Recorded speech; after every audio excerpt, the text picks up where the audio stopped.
I'm Dean Newland, and welcome to Leadovation. Reimagine, facilitate, flourish. This podcast is dedicated to the art and science of innovative leadership. Through insightful interviews with industry experts, I bring you cutting-edge strategies and experiences of innovative leadership, helping you think differently, act strategically, and achieve remarkable results. Join me as I provide insights and tools that empower you to make smarter decisions, forge meaningful relationships. Welcome to Leadovation.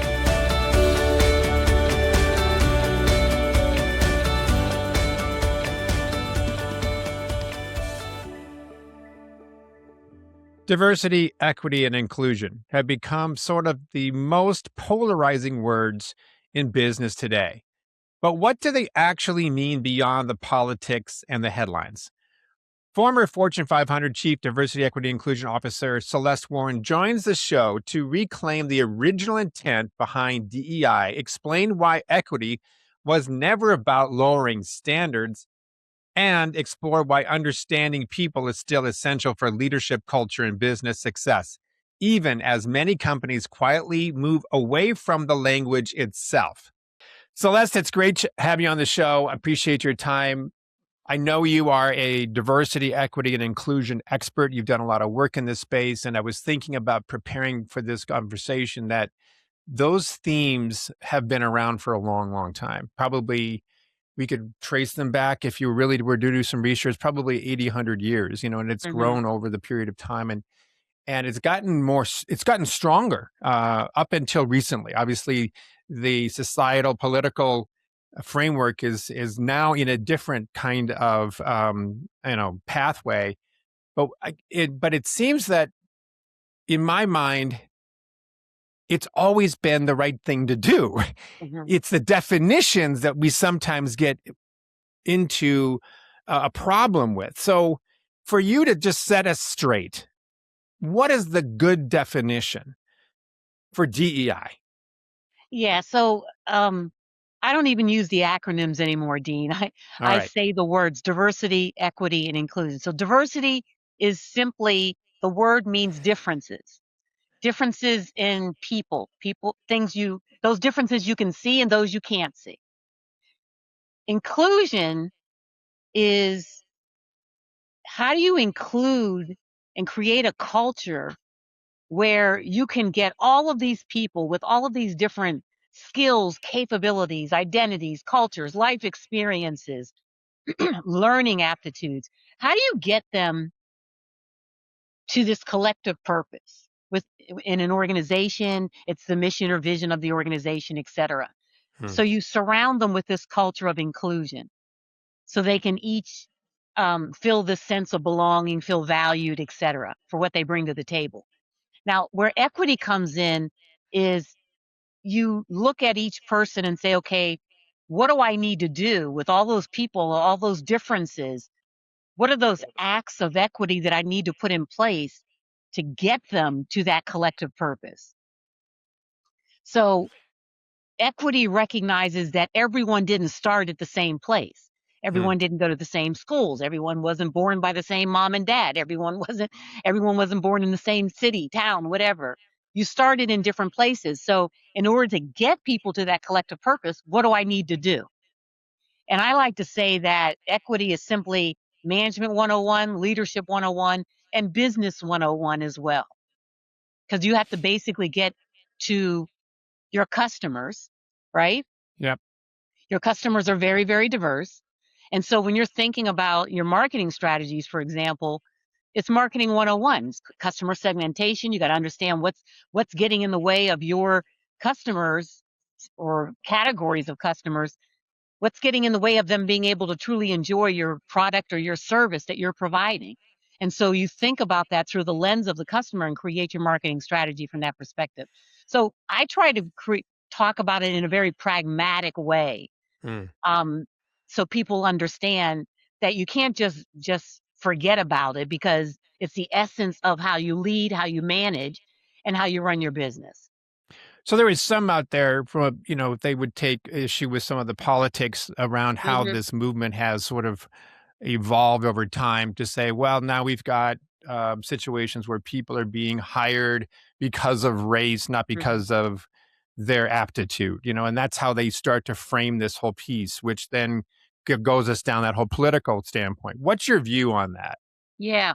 So, if we go back to the 1960s, Yes. people were not hired because of their race, their gender, their identity, and all of that. So, civil rights is created, right? And the Civil Rights Act. But the Civil Rights Act basically says in 2026, you cannot hire someone based on their race, their ethnicity, their gender, their sexual orientation, et cetera, et cetera. You're supposed to hire someone based on a set of criteria designated by what's required in the role: skills, capabilities, experience, et cetera.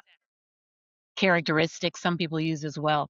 But that's basically how you fill a job, how you acquire a candidate. Hmm. And where the thing has gone sideways is people misinterpret a lot of the work that's been done, especially since 2020 and the murder of George Floyd, that we're only hiring people. If it's a woman that's hired, she was only hired based on her gender. If Right. it's a person of color that was hired, they were only hired because they're a person of color, and not taking into account that that woman is qualified for that role, that that person of color was the best qualified candidate for the role. And so there's this whole rhetoric about, if you do that, you're lowering the standards and the qualifications of the role. You're going to get a lower performing person. And that's one of the myths about equity. That's not what equity is about. It's not about lowering standards or giving someone someone preferential treatment over another, a preferential group, giving someone preferential treatment, a group over another. That's not what it's about. Right. Okay. So you're saying that the law, the way the laws are written right now, is that we cannot promote or hire a person based on those characteristics, sexuality, gender, age, et cetera, Mhm. that it has to be based on these characteristics set by the company. And yet, is there not been some evidence where that hasn't been the case, where we sometimes see, or is it just a false claim? I'm curious about what your thought is. Yeah, I mean, look, I'm not going to say that each company cannot. They try. Let me say it that way. They try to put rules, regulations, policies, procedures, practices in place that basically says you don't do that. Hmm. A lot of people have outsourced their entire recruiting teams to prevent managers from doing that. But no, the law says, and it's always said that since the 60s, you can't hire based on race, ethnicity, etc. And so, yeah, do you have rogue managers that are doing some crazy stuff?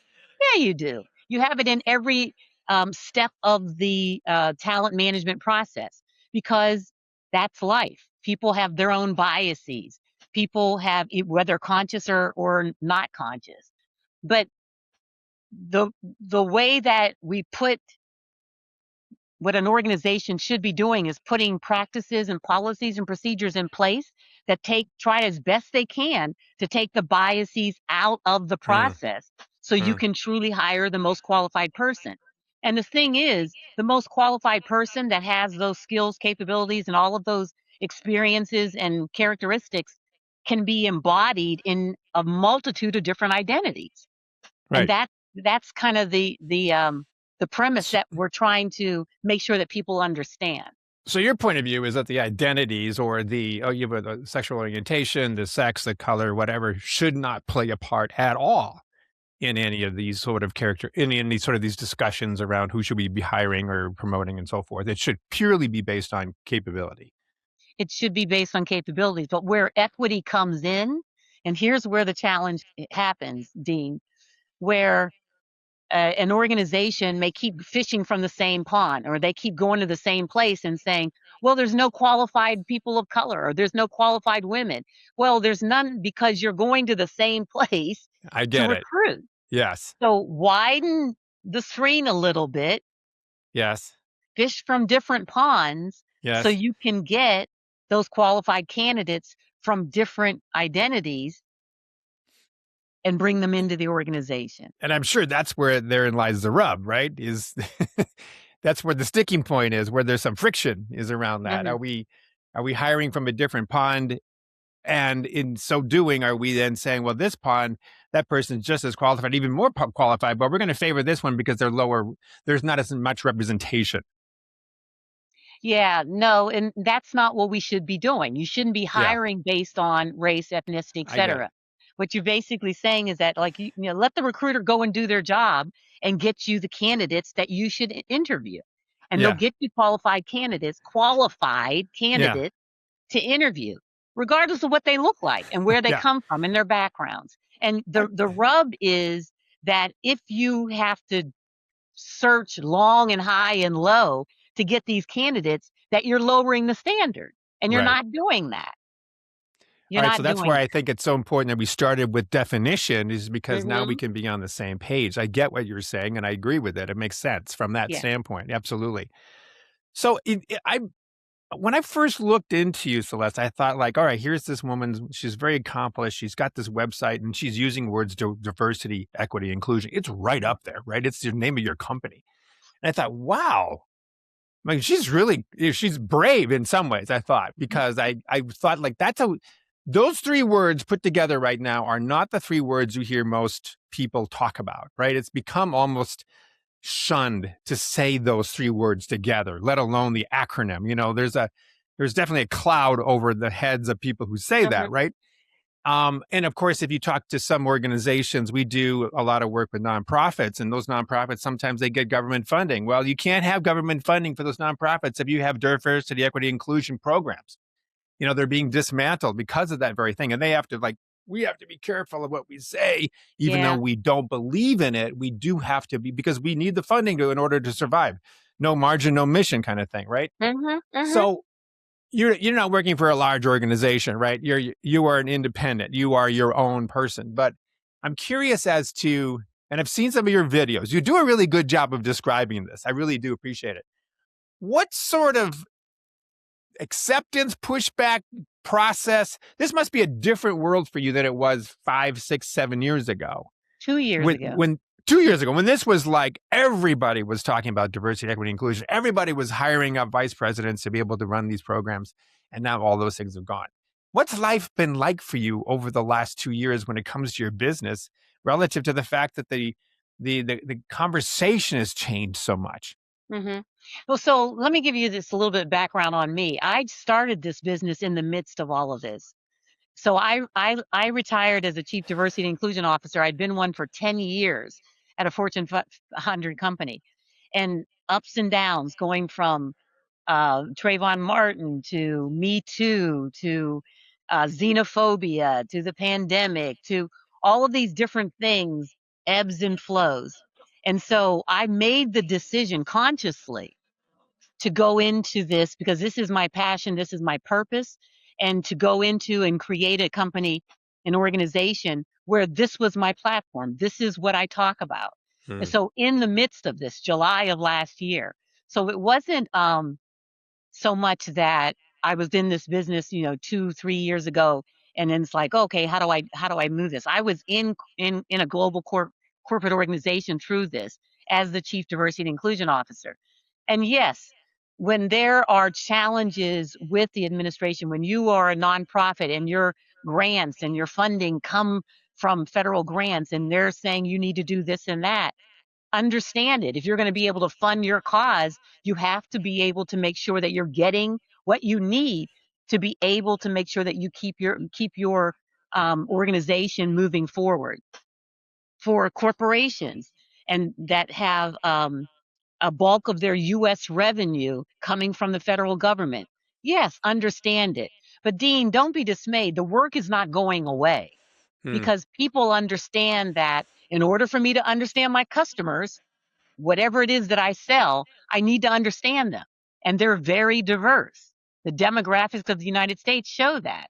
And so, as I stated earlier, if I'm going to be able to understand my customer, I need to be able to meet the needs of my customer and understand my customer, regardless of how they identify, so I can be able to meet the needs of my product and my service can be sold to them and given to them.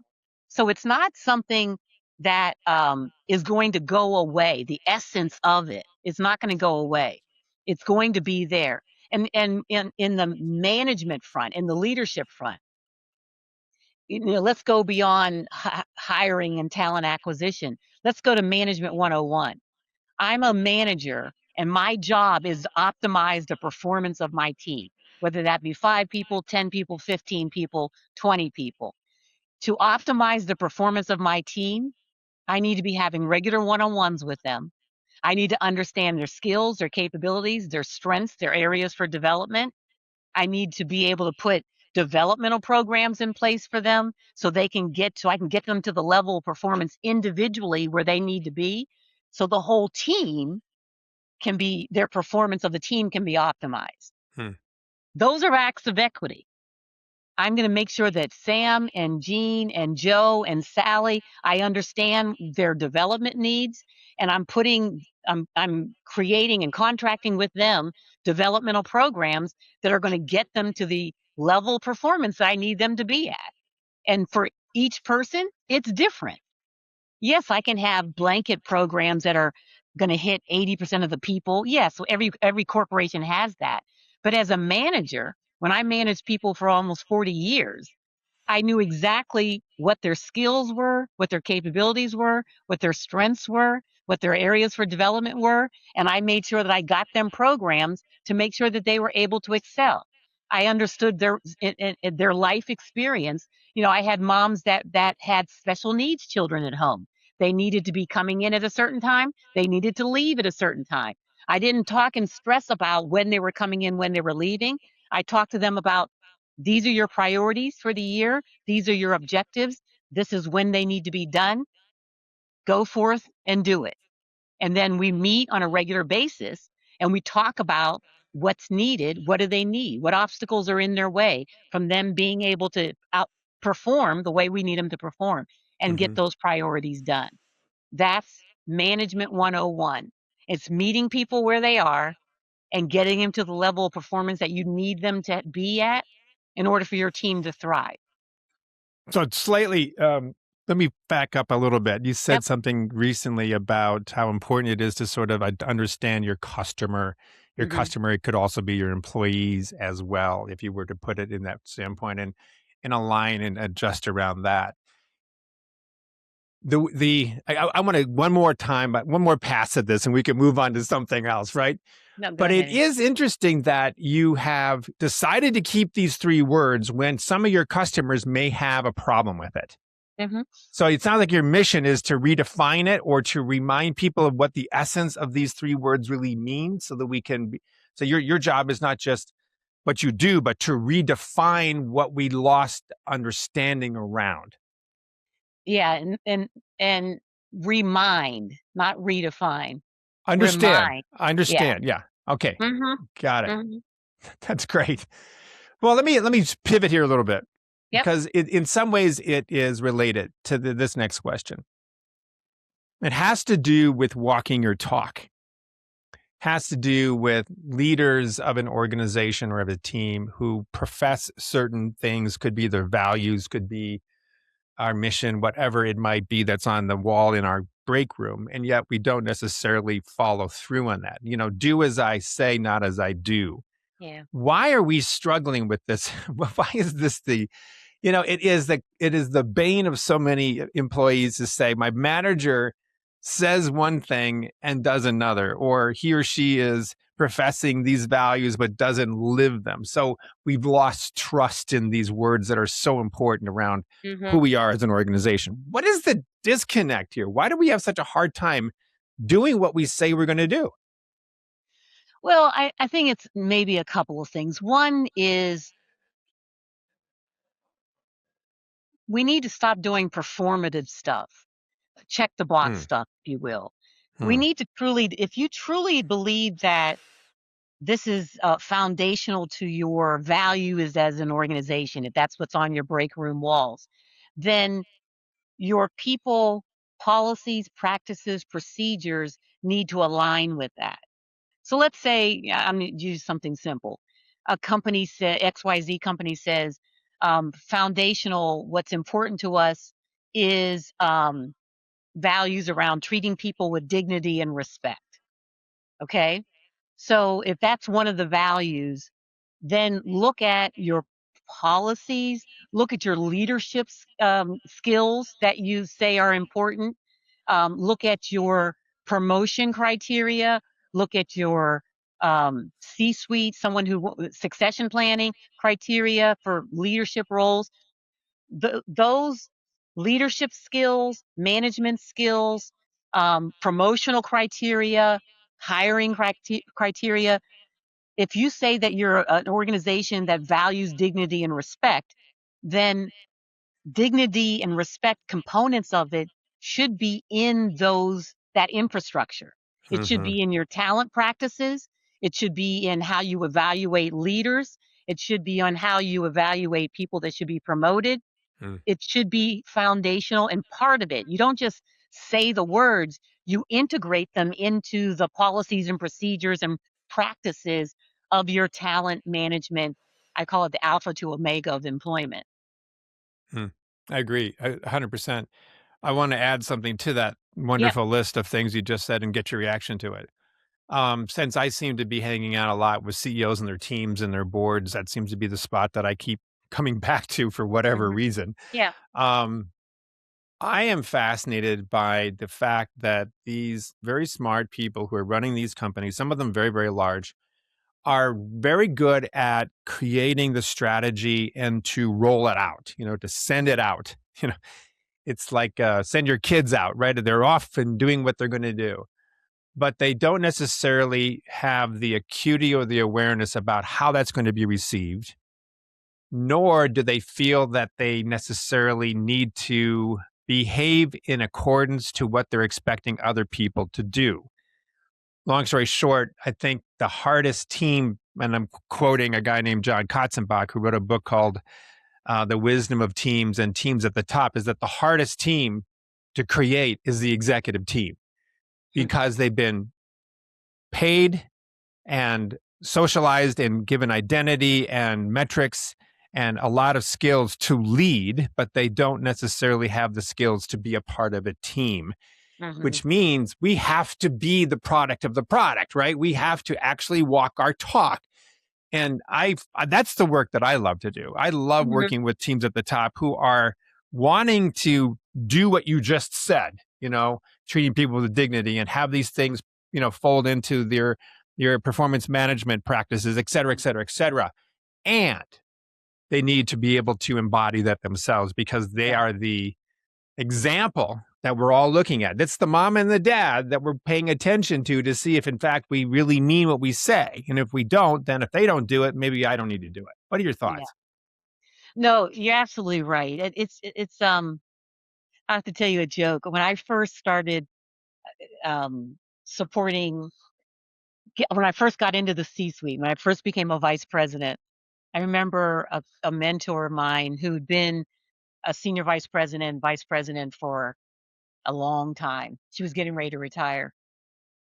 And she said to me, as soon as I got promoted, she said, "Well, welcome to executive daycare." And I thought to myself, she's being cynical. But then a few months later, I just started seeing this stuff because my idea of a vice president, someone in the C-suite was they knew it all, Hmm. naively, right? Right, of They course. knew it all. Everyone aspired to be them. They walked the talk, they talked the talk. They were these perfect individuals. And boy, that went to the wayside within a few Yep. weeks of me, in those rings. And so, Dean, you're absolutely right. I've talked with, I had to present at our board. I had to present several times and talk with our executive teams across different CEOs. And how I would sort of present what I need them to do, okay, Mm. is I start out with data. So I'm a Carnegie Mellon master's student, Carnegie Mellon University master's Hmm. about data. I I I'd look at the data and say, what is the story that the data is telling me? And then on top of that, I I I talk to real people and say, "Hey, the data is telling us this. What do you think?" Hmm. And so I get through that, I get real live um, storytelling, if you will, besides what the data is telling me. So I get the sort of, okay, here's kind of the grit of it. Here's what people are feeling. I bring the emotion into it. And then solutions, possible solutions. I ask those same people, what do you think we should do about it? And get their thoughts. And this isn't just, these aren't just the top of the house. These are through the whole organization. Change makers, if you will, people who care about the company and the culture of the company and all of that. And they're not all vice presidents, executive directors, senior directors. They're the people that have a span of influence where something comes on high, some directive, and they turn to this person and say, "Well, Joe, what do you think about that? You know, he says this, but what do you think?" Hmm. And they listen to what that person thinks. So those are the people that are in my sort of network, if you will, to get the pulse on the organization. And then I come to just like you said, you go to the board and they want to throw stuff down and Yeah. say, now just do it. Right. Well, I don't like to come that way because I need to understand how it's going to be received. And Hmm. so when I'm talking to the CEO, when I'm talking to the board, when I'm talking to the C-suite leaders, that's how I present my story that of what needs to happen because I've played it out with the people who it's going to impact and say if we want to make a change, if we and that's even beyond just from a diversity, equity, inclusion standpoint. It was any type of organizational change that we needed to put in place, Yeah. and they will provide that feedback. And so then you have the sort of, here's how we're going to implement. Here's what we need to do. Here's how we should implement it. And by the way, here's what you all need to do as leaders to make sure that you are walking the talk and know what's involved in being able to do it. Now, let's go back to what I said about if you're an organization that is built around, and you say your fundamental values are around dignity and respect, in those leadership interviews and succession plan discussions, that should be something that's discussed. Hmm. Does this leader demonstrate dignity and respect, not just for his peers, not just for his boss, but for the people within his organization, his or her organization? And most companies these days, they have pulse surveys, culture surveys, engagement surveys, all of that. Those, if you're a company that doesn't do those at least once a year, how are you getting the input and the data to understand the culture of your organization, what Yeah. people think, how they think? So, Yeah. I mean, that's Dean. That's just how I look at it. If yes, there are leaders that get into the C-suite offices. They're not very good leaders, but the people who are overseeing those leaders need to make sure that they have these checks and balances in place, because the people that are going to fail, ultimately I believe the organization's going to fail. Yeah. The organization's not going to do well because you're going to have people in the rank and file who don't want to give it that discretionary effort. They Right. don't want to, they don't believe in what you're doing. They don't believe in the mission or the vision of the organization. That's not a good place to be in as an organization. It's just not. It's interesting. I was reflecting on another Gallup poll. You were talking about data Mm. recently came out that said that we are now, as a country, maybe even worldwide, engagement levels are the lowest it's been in a long time. And they were able to zero in on, well, if there is one thing that employees, for example, feel that they're not getting, that seems to be an indication for this lack of engagement. And engagement, again, is that extra effort to be able to Yeah. do something, right? It was around caring, feeling like you were cared for. Mm-hmm. And so, yeah, we're spending all this time at work. We are having an unconscious sort of desire for human connection, even though we know that we need to be doing certain things. But if we don't feel cared for, we may not get it at home because we're not at home very much, but we're going to have to get it somewhere. We still are Yeah. thirsty. I don't care whether it's in the Sahara Desert or whether in the Pacific Northwest. I'm still thirsty for something, right? And so that's, I think, fascinating is that managers sometimes forget that.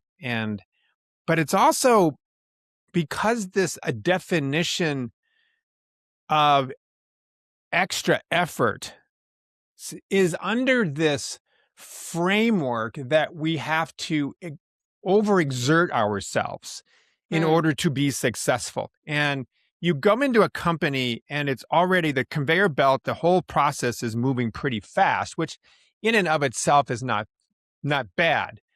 But it's almost like we are propagating this idea that we should be teetering on burnout Yeah. if we are going to be engaged. That what we really want from employees is engagement that is close to burnout because we know we're going to get so much more work from them. And I'm kind of stepping back and I'm thinking about this lately, which is to say, I love work. I put in long hours, but I also don't want to be burned out such that I can't do it in a year or 2 years or 5 years, right? So I think we are not looking at organizations from almost like an organic perspective, like it's its own living entity. The company is tired. The company needs a rest. The company needs a nap. It needs to recharge, right? We don't think that way, right? If you put your ear, to, I don't know, a train tussle or whatever, rail, you can hear the train coming, right? Maybe it's 10 miles off. What are we putting our ear to when we were trying to listen to what the company is saying it needs, much Mm-hmm. like you would with like a person? Well, what do you need? What's going on? What's missing? And I don't think we do that for the company. We just do. And I don't deny that that's important. And we have Wall Street and we have investors and we have private equity and we have goals and timeframes and we might be underwater financially. And so there's a lot of pressure to move fast. And in some ways it's our own demise because we're paying for our future failure by how fast we move today. Yes, yes. Oh, you hit it on the head. When we think about, I got on a riff. Sorry. no, no, no. I mean, Dean, it's exactly the truth, and that's why, you know.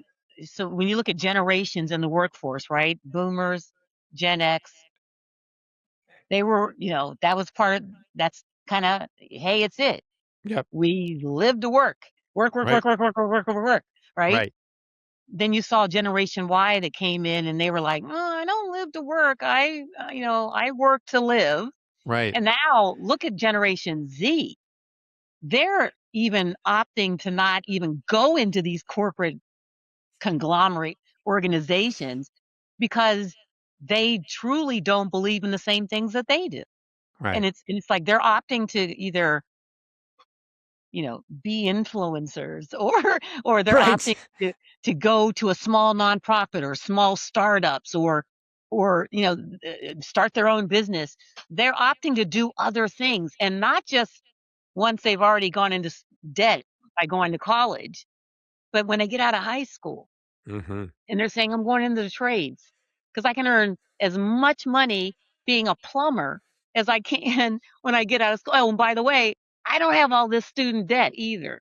So Right. there's so Right. many options that Yes. my kids are in their 20s, early 20s, in Yeah. grad school, and in my daughter's in first year vet student, Hmm. and um, they have choices. They've had choices when they came out of high school, when they came out of undergraduate, and now, their post degrees. They decided they wanted to do this. But a lot of kids, their friends in high school, no. They're like, no, Mm-hmm. because they're seeing their parents, they're seeing their friends' parents, they're seeing their friends' older brothers and sisters that are like stressed out, their hair's Right. falling out, they look 10 years older in their 30s and in their Yeah. 40s. And you hit it right on the head. It's that like that hamster wheel. Yes.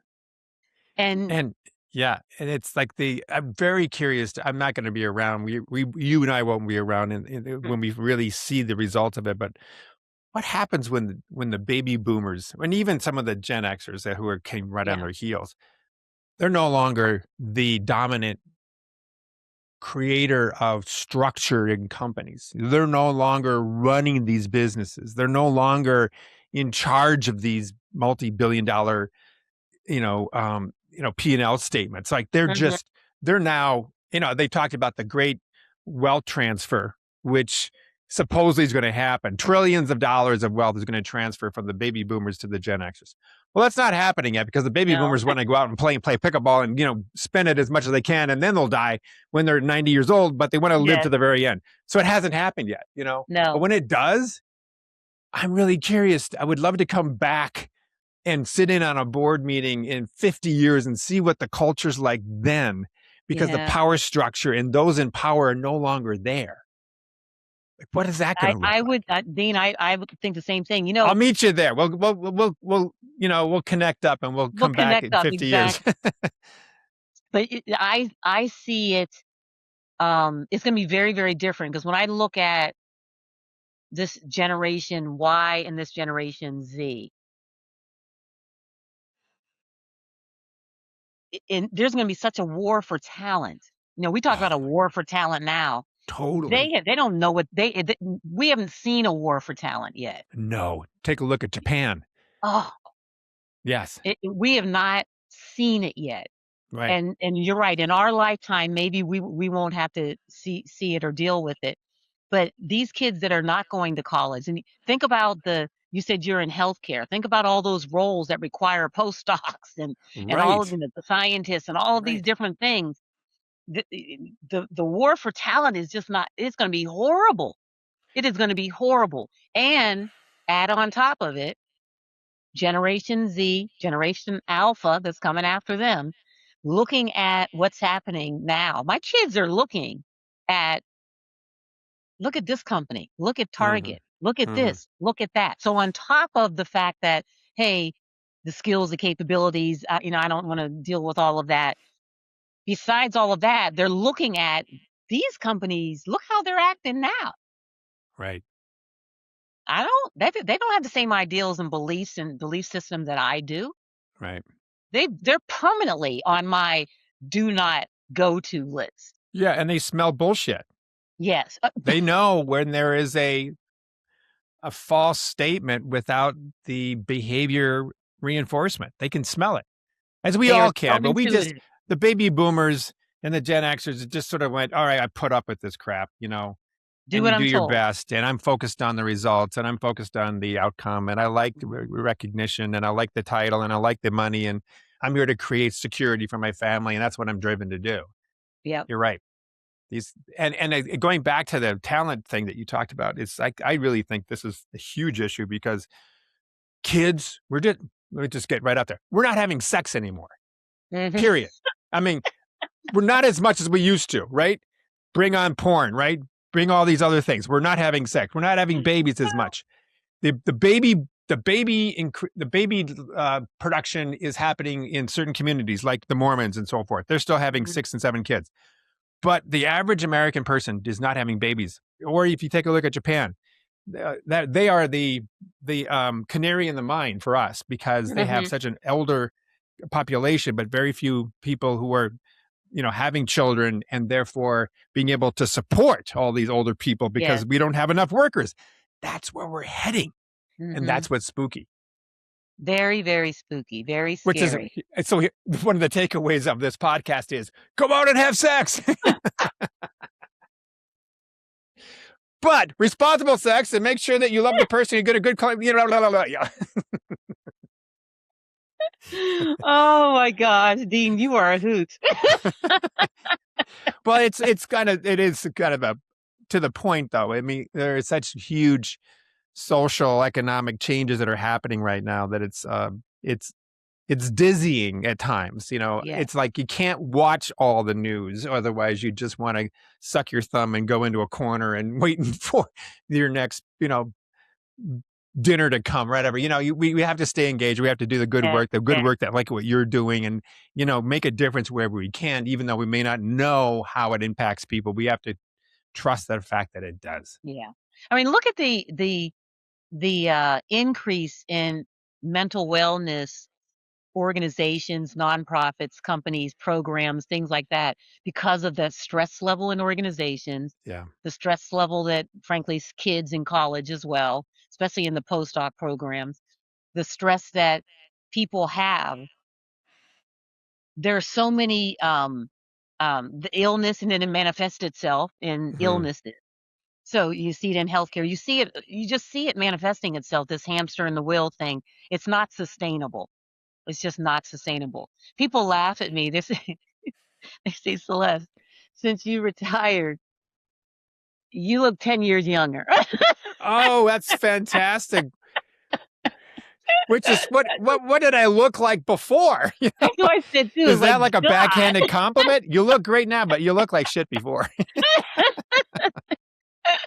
That's a It's like, story. wow. That's great. But you're Yeah. right though. I had a guy, the podcast came out last week. Santosh, I forgot his last name, but he's a researcher that basically is studying stress levels through a app on a watch. Long Hmm. story short, his research, and it's been backed up by other peer reviewed data, that said that if you can reduce your heart rate by an average of 5 points over some period of time, I don't know how many months would it need to be, you actually gain an extra year of life. And that's the that's a stress Yes. inducing heart rate. Now, heart rates that you're out jogging, that's good stress and you're releasing it through your movement. But the type of stress that causes your heart rate to go up, that stays in your body because you're frustrated, you're angry, you're sad, that sort of stress actually reduces our life expectancy. And he's Yes. measuring that. I thought, oh, this is Wow. right what we're talking about, that hamster wheel thing. Mhm. Mhm. All right, so we got to keep talking. We could keep talking here for days here, but let's move on to your book. Talk Mhm. about that, what it's all about. What could people anticipate reading when they read it, and also how they can follow you, learn more about you, connect to you if they so desire. Yeah, well, the book is called The Truth About Equity: What It Really Is, What It Isn't, and Why Everyone Wins When We Get It Right. Oh, And good it title. basically is just that. It first talks about what it is, and I use the Deloitte had it, the fence and the rocks analogy, so people Yes. understand, first of all, the difference between equality and equity. And then I use it, I don't wanna give it away, but I use the illustration in a even more deeper way, that's a more talks about it from a systemic standpoint, talks about, groups that were left behind in the recent years, and and and then it goes into talking about myths and, what are the myths of it, and then giving examples of when we get it right, this is what happens, and just giving some real life, Hmm. real world examples of that. And it's global in nature, so it's not just talking about the United States. But and so that book is available on Amazon right now if you want to go and take a look at it. And it's so in my publishers, we went back and forth on the title, and uh, and I said, nope, I want the word equity in the title. See, I tell you, Either you are a crazy or fighter. I something. love it. And so, but it's a very, it just takes a lot of people think equity is this enigma wrapped in a question mark. It Yeah. helps to really just break it down, very, very pragmatically. And then if you want to develop a relationship with me and not a one night stand, you can follow me on Now wait a minute. Now you www. surprised me by that comment. That's a nod to you in our earlier Yeah, thank you conversation. very much. You can get on my website, www.crwdiversity.com, and engage with me there. I have a equity in action model for managers that is available on the site as well. That it takes it from intention, I intend to action. What can I Hmm. do for operationalizing it for managers that need the help and want to become better inclusive managers and And you're a leaders. speaker too, right? I am a speaker, yes. I just recently did a TEDx talk. My Did first you? one. Yes, Good and for it you. was quite an experience. Isn't I, it though? Did you love it, hate it? I loved it, and I was fearful of it the whole time. I mean, just anxiety ridden. But once I got done, I was like, "Wow, this is nice. I could do It's another one." yeah. I did one a few years ago, and I remember you probably had the same experience. You got this little 6-foot circle that you can stand in. And I Yes, don't know about you, but yes. I couldn't see past the 10 rows in the auditorium, and Uh-huh. immediately you get cotton mouth, and there's no water. And then you got this clock that's a digital clock that's beating down. And then when you go past your time, it's flashing red in your face. And when you're trying to remember your lines, because I had to memorize it all because I only I had had like to as well. Yep. 15 minutes, 12 minutes. It's really short, but Mhm. I'm really glad I did it. But I told my wife, I said, all right, I finally got into this thing because it was long in coming before I actually knew that I got it. And I said, Uh-huh. I'm taking off the week. I'm working on this speech the whole time. Yeah. Celeste, you're a delight. Keep up the good work. And thank you Oh, for your courage and your voice and making sense of stuff that I think hasn't been clear to people. Not just on the diversity, equity, inclusion piece, but on a larger scope around what makes great leadership and how do we build our companies in a way that works for everybody. And I really appreciate your work.